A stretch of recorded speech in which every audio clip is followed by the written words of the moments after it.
Hello guys, कैसे हैं आप सब। आज आप देख रहे हैं बरसाते की 53 और 54 एपिसोड। जैसे कि आराधना कर रही है कोशिश रियाज को दिल्ली जाने से रोकने की। क्या वो रियाज को रोक पाएगी या नहीं, ये जानने के लिए अगर अभी तक आपने हमारे चैनल को सब्सक्राइब नहीं किया तो हमारे चैनल को सब्सक्राइब करें, वीडियोज़ को लाइक करें ताकि आने वाले तो वीडियोज़ की नोटिफिकेशन आप तक पहुँचती रहे। आराधना बस स्टॉप पर रियाज को ढूंढ रही होती है और अचानक नजर पड़ती है रियाज पर जो चढ़ रहा है बस पर। तो आराधना देती है आवाज़ जोर जोर से रियाज को, पर रियाज सुनता ही नहीं है और चढ़ जाता है बस पर। आराधना सेट बैठी और फ़ोन करती है तो फ़ोन नहीं उठाता रियाज और रो रही होती है कि अचानक सुनती है रियाज की आवाज़। तो कहता है रियाज क्या हुआ, थक गई हो क्या। तो आराधना देखती है हैरान होकर और पूछती है रियाज से, क्या गए नहीं तुम तो दिल्ली जाने वाली बस पर बैठ गए थे। तो रियाज कहता है ओ वो तो मैं किसी की हेल्प कर रहा था इनका सामान रखने में। तो आराधना गुस्से से बोलती है और कहती है मैं पागल थी जो चलती हुई बस के पीछे भाग रही थी, अगर मैं बस के नीचे आ जाती तो रियाज कहता है तुम्हें है ना खतरों से खेलने की आदत। तो आराधना कहती है चले ही जाते, जैसा तुम छोड़ के गई थी वैसे। रियाज कहता है प्रॉब्लम को फेस करना चाहिए ना कि प्रॉब्लम से भागना चाहिए। तो आराधना कहती है तुम ही तो हो सबसे बड़ी प्रॉब्लम, लोग तुमसे भागते हैं। ओह तभी तो तुम मेरे पीछे भागती हुई आई हो। रियाज कहता है तो आराधना कहती है वो इसलिए कि हमें लगता था कि तुम्हारी कोई गलती नहीं है और जब तुम्हारी कोई गलती नहीं तो तुम्हें नौकरी से निकालना गलत है। तो रियाज कहता है बड़ी फिक्र है मेरी। तो आराधना कहती है रियाज से खुद को इतनी इम्पोर्टेंस मत दो, अगर तुम्हारी जगह कोई और होता ना तो भी मैं यही करती। तो रियाज आराधना के पास आता और कहता है अच्छा, और हाथ पकड़ता है आराधना का और कहता है तभी तुम्हारे हाथ ठंडे हो रहे हैं, और तुम्हारे गले पर हाथ रखकर कहता है कि तुम्हारी हार्ट बीट भी हो रही है फास्ट, तो ये भी तुम्हारी ही वजह से हो रहा है। आराधना कहती है तुम्हें जो बर्दाश्त करना पड़ता है ना, देखो। आराधना कहती है तुमने मेरी हेल्प की तो मैंने तुम्हारी कर दी, अब हिसाब बराबर हो गया। तो रियाज कहता है अरे बड़ी हिसाब की पक्की हो यार। गौर से आराधना को देखने लगता है। तो आराधना कहती है इतनी गौर से क्यों देख रही हो मुझे। तो रियाज कहता है यार तुम्हें कभी ऐसे भागते हुए देखा नहीं है ना, ये बिखरे बाल, लाल लाल गाल और आता हुआ पसीना, कितनी अच्छी लग रही हो। उफ। फिर रियाज कहता है जी करता है। तो आराधना कहती है सोचना भी नहीं।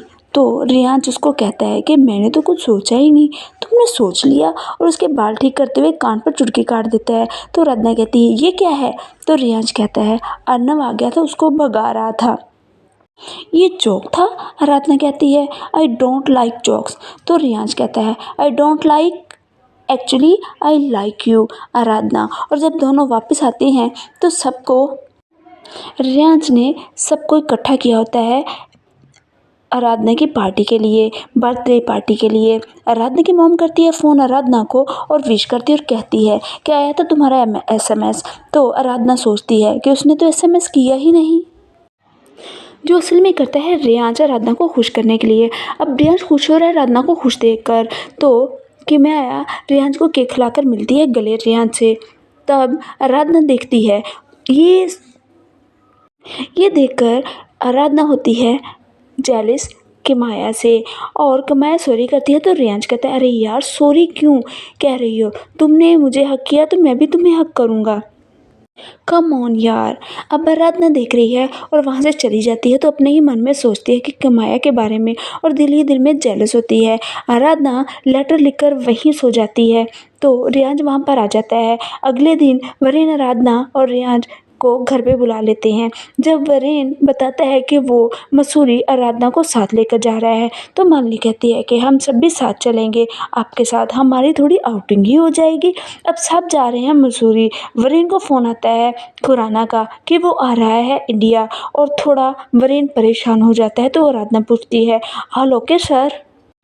तो वरेन थोड़ा सैड होता है और कहता है आराधना से कि आज तक हमारी कंपनी के साथ किसी ने कंपटीशन नहीं किया, लेकिन इंडिया से आ रहा है मेरा दोस्त आकाश खुराना मसूरी एक्सपो में।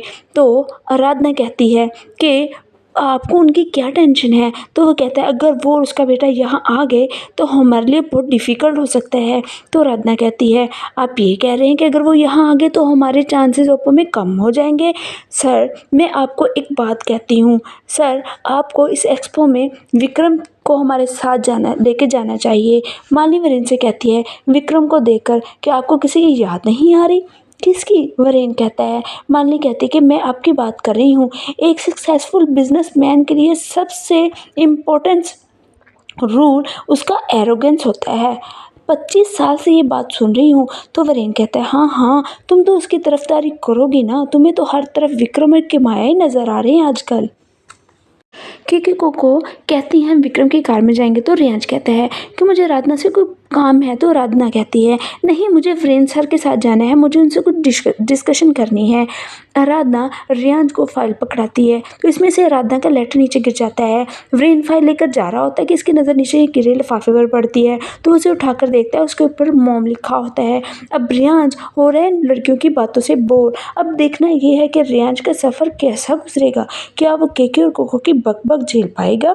आगे की स्टोरी देखने के लिए हमारी नेक्स्ट वीडियो का वेट करें। तब तक के लिए अल्लाह हाफिज़।